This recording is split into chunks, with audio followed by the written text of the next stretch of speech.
मित्रों, अगली क्लास में आपका स्वागत है। भारत में संवैधानिक विकास का क्रम चल रहा था, आगे हम इसको फिर टेकअप करते हैं।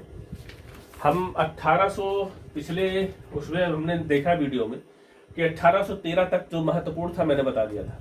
अगले क्रम में हम देखते हैं एक ये बहुत महत्वपूर्ण है, 1833 का राजलेख।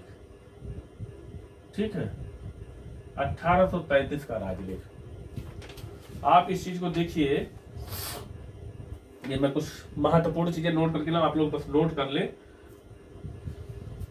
अब देखिए क्या किया जा रहा है। प्रावधान कंपनी के पहला पॉइंट है, कंपनी के, नोट कर लीजिएगा मित्रों, आपको फायदा जरूर करेगा, विश्वास रखिएगा। कंपनी के व्यापारिक एकाधिकार। अब देखिए यहाँ पे व्यापारिक, अब चूंकि देखिए व्यापारिक अधिकार को क्यों खत्म किया जाए, कंपनी इतने दिनों से यहाँ कर रही थी कि अब केवल कंपनी का उद्देश्य केवल व्यापार नहीं रह गया। अब वो राज्यों के जो राज्य है वहां पे उसको व्यवसाय करने के लिए हस्तक्षेप भी करना पड़ रहा है, प्रभुत्व भी स्थापित करना पड़ा। कई यूरोपियन कंपनियां भी आ गई हैं जिनसे अब विवाद और कन्फ्लिक्ट बढ़ता जा रहा है। अब कंपनी को धीरे धीरे व्यापारिक मुद्दों से हटाकर उसको दूसरी तरफ ले जाया जाए। देखिए कैसे परिवर्तन हो रहा है। कंपनी के व्यापारिक एकाधिकार को समाप्त कर दिया गया, क्योंकि ब्रिटेन में इसका विरोध भी हो रहा था कि अभी कोई भी ब्रिटेन से व्यापार करने आता तो उसको कंपनी के अधीन ही करना होता, क्योंकि कंपनी को एकाधिकार प्राप्त था। अब जब इसके एकाधिकार को खत्म कर देंगे तो ब्रिटेन का कोई भी व्यक्ति व्यापार कर सकता है, ठीक ना। ऐसे कंपनी के व्यापारिक एकाधिकार को समाप्त कर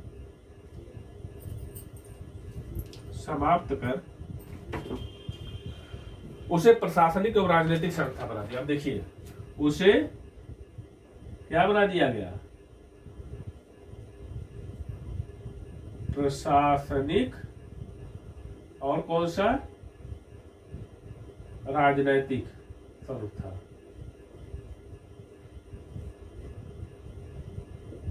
राजनैतिक संस्था क्या किया, बना दिया।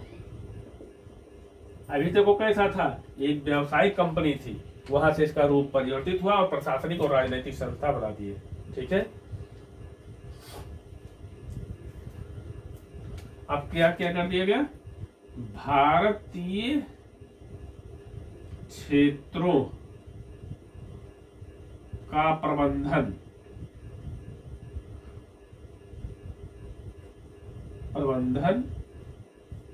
एवं राजस्व। अब राजस्व की बात आ गई, राजस्व का संकलन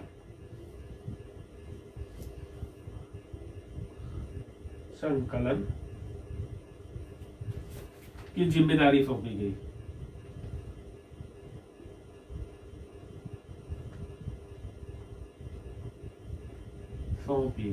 ठीक है, अगला पॉइंट इनका है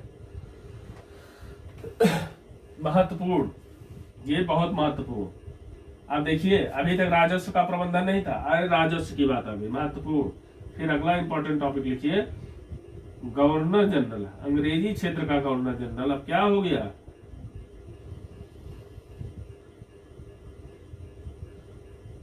जो पहले बंगाल मद्रास और बंबई का गवर्नर जनरल था, वो क्या हो गया, अंग्रेजी क्षेत्र का गवर्नर जनरल संपूर्ण भारत का गवर्नर जनरल हो। याद रखिएगा मित्रों, गवर्नर जनरल हो गया संपूर्ण भारत का। इस समय 1833 में भारत का गवर्नर जनरल विलियम बेंटिक था। तो भारत का गवर्नर भारत का संपूर्ण भारत का प्रथम गवर्नर जनरल कौन हुआ, विलियम बेंटिक। अगला पॉइंट है प्रशासन का केंद्रीयकरण कब किया गया, 1833 के एक्ट में।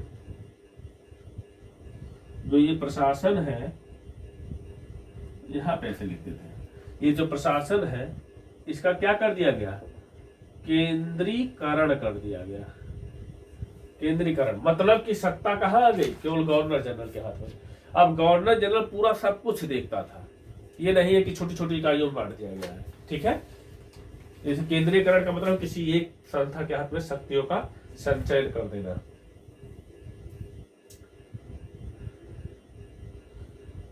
और एक और बहुत इंपॉर्टेंट, विधि निर्माण हेतु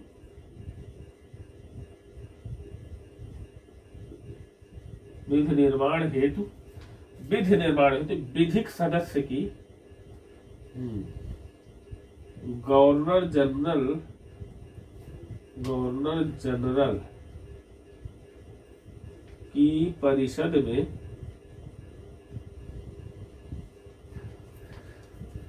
में विधिक सदस्य की नियुक्ति, ये पूछा गया है।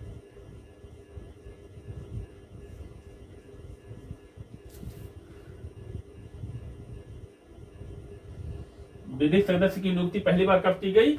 1833 के राजलेख में व्यवस्था किया गया। ठीक है, इस समय गवर्नर जनरल कौन था?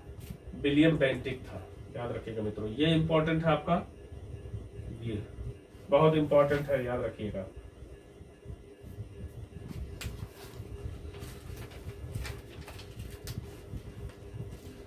अब देखिएगा एक और इंपॉर्टेंट चीज,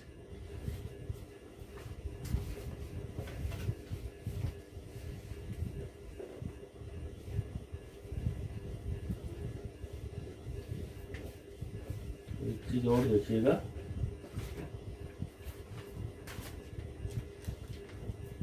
अगला पॉइंट बना लीजिए, 5वां, दास प्रथा क्या कर दिया गया? ये पूछा जाता है मिलाने के लिए। दास प्रथा गैर कानूनी घोषित,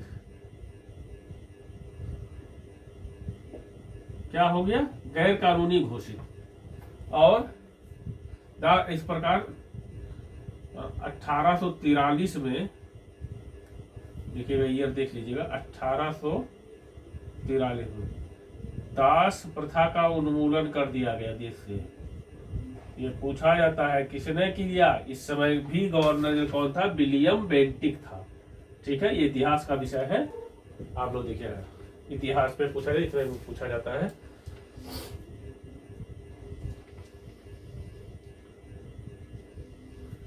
और एक पॉइंट और है, भारत में प्रचलित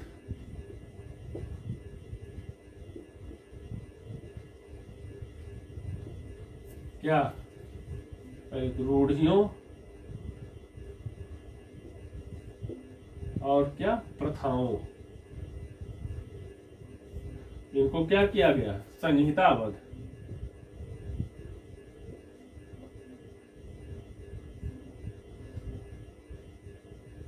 करने हेतु आयोग का गठन।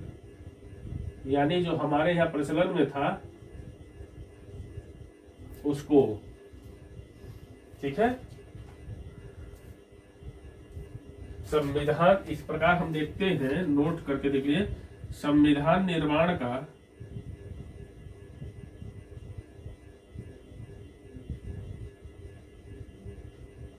मित्रों नोट्स बनाते रहिएगा, इसलिए मैं लिख रहा हूं, नहीं तो मैं इसको खड़े होकर लेक्चर देने में मुझे कोई वो नहीं है। संविधान निर्माण का आंशिक संकेत किस अधिनियम से मिलता है? 1833 के अधिनियम से मिलता है। ठीक है, अब देखिए 1853 का राजलेख। मित्रों 1853 का जो राजलेख था, ये इसके बाद में फिर अधिनियम आ गया। 1853 के राजलेख के बाद आपके भारत में पहला स्वतंत्रता संघर्ष होता है। ठीक है,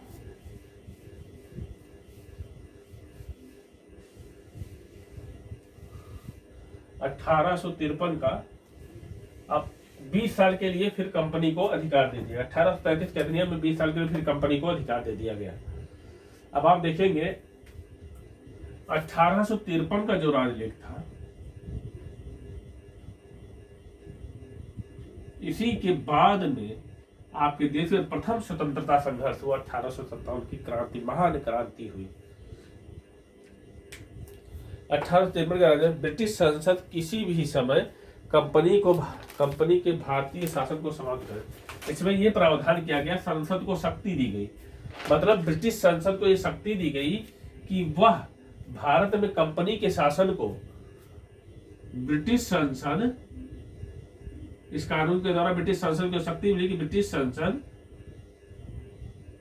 भारत में कंपनी के शासन को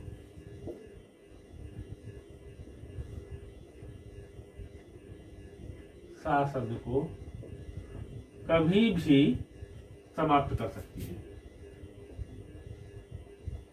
इसका कारण क्या था?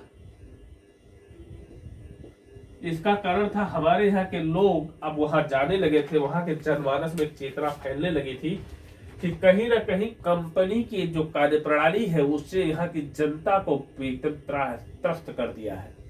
भ्रष्टाचार व्यापक तौर पर फैल चुका है और इसे ब्रिटिश संसद की ब्रिटिश सरकार की छवि धूमिल हो रही है। इसीलिए ब्रिटिश संसद ने इस राजनीति द्वारा ये अधिकार प्राप्त किया।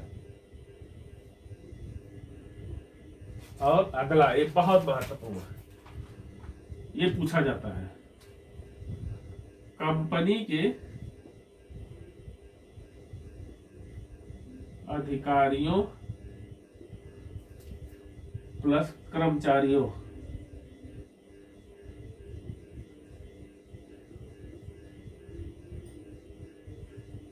की नियुक्ति हेतु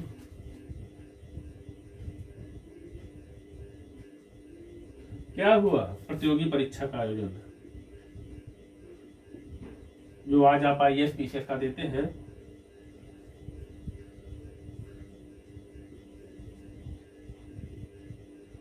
मित्रों कंपनी में आने के लिए जो भी आता था इन्हीं से धीरे धीरे विकास का क्रम शुरू हुआ, जो आज हम देख रहे हैं अपने देश में।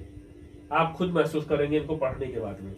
मुझे उम्मीद है आप सब पढ़े हैं इन सब चीजों को, परंतु कुछ महत्वपूर्ण मुद्दे हैं जिनको आप लोग जरूर देख लीजिए।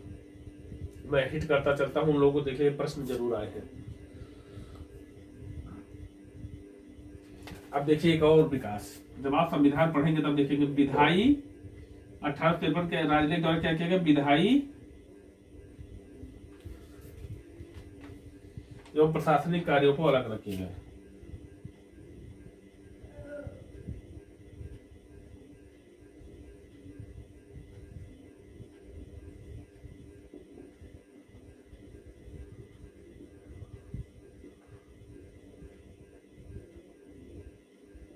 ठीक है,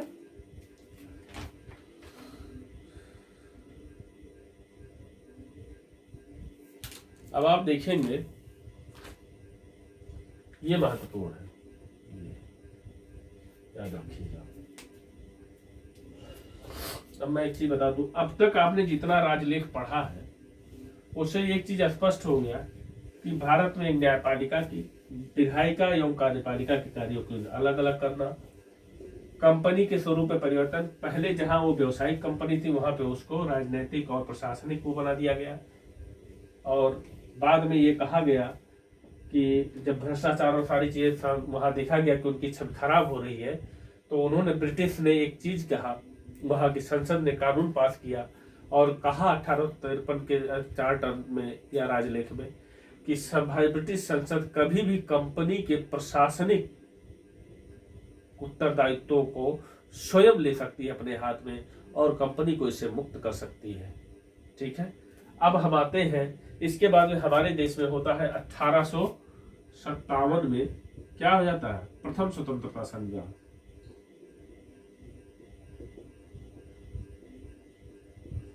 संघर्ष शुरू होता है मित्रों। प्रथम स्वतंत्रता संघर्ष के बाद में ब्रिटिश महारानी के ऊपर ये दबाव पड़ा, संसद में दबाव पड़ा कि कहीं ना कहीं वहां पे अन्याय है और वो मजबूर हुए सुधार की तरफ देखने के लिए। भारत में सुधार, हालांकि सुधार वो क्या करेंगे, जो साम्राज्यवादी शक्तियां हैं उनको अपने भू राजस्व का वसूली उनका परम उद्देश्य था। आर्थिक दोहन करना उनका उद्देश्य था। वो आर्थिक दोहन करना चाहते थे। भारत की समृद्ध आर्थिक, भारत एक सोने की चिड़िया था, आर्थिक तौर पर समृद्ध था, उसको वो खोखला करना चाहते थे। यहाँ के समस्त प्राकृतिक संसाधनों का अपने अधिकतम उपयोग के लिए वो नित्य प्रयासरत थे, लेकिन कानूनतः वो अपने आप को उदारवादी दिखाने के लिए ये सब चीज प्रक्रिया अपनाते रहे। बाकी कोई भी साम्राज्यवादी शक्ति उदारवादी नहीं होती है, उसको सिर्फ और सिर्फ अपने साम्राज्य विस्तार और साथ ही साथ आर्थिक लाभ पे उनका पूरा फोकस होता है।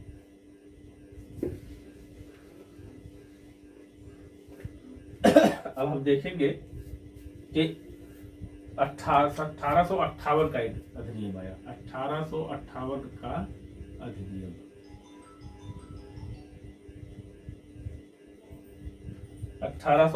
का अधिनियम